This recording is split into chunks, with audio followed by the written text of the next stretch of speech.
The island nation of Sri Lanka is drowning deep into an economic crisis. Ranil Wickremesinghe, the new Prime Minister of Sri Lanka, who was sworn in last week, addressed the country today. In his speech, Wickremesinghe presented the full picture of Sri Lanka's current economic crisis, the worst since independence. In a special statement, the Prime Minister told the citizens that the next couple of months will be the most difficult ones. Wickremesinghe said that the economy is extremely precarious. He added that the government is finding it difficult to raise $5 million that it needs to import gas. The Lankan Prime Minister said that at present the country has petrol stocks to last only for a single day. He also warned of a possibility of daily power outages increasing.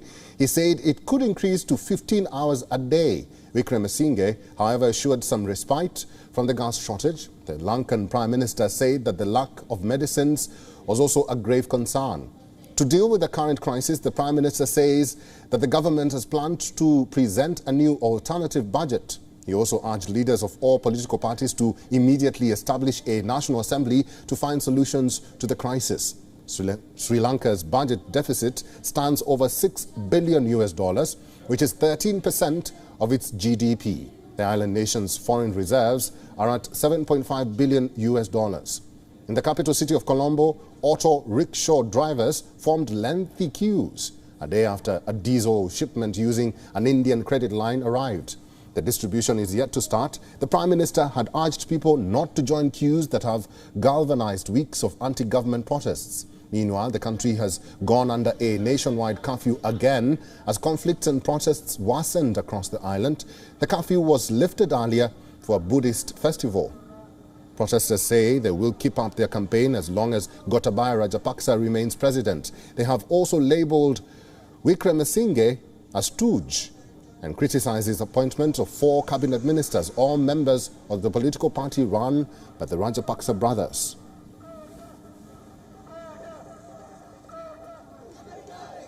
And for more on this, our correspondent Dasunia Thauda has sent us this report from Colombo.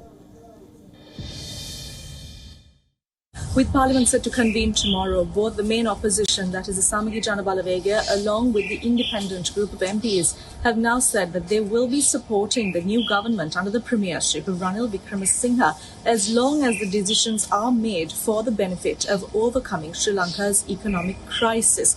Moreover, tomorrow Parliament will convene for the first time under the leadership of Prime Minister Ranil Wickremesinghe, where all eyes will be on who will be appointed as the new Deputy Speaker in Parliament. Moreover, Sri Lankans throughout the country will be put into lockdown from 11 p.m. tonight until 5 a.m. tomorrow. Ever since the protests got violent here in Sri Lanka last week, curfew has been imposed here in the country throughout to maintain security and public order.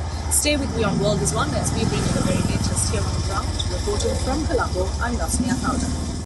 WION is now available in your country. Download the app now and get all the news on the move.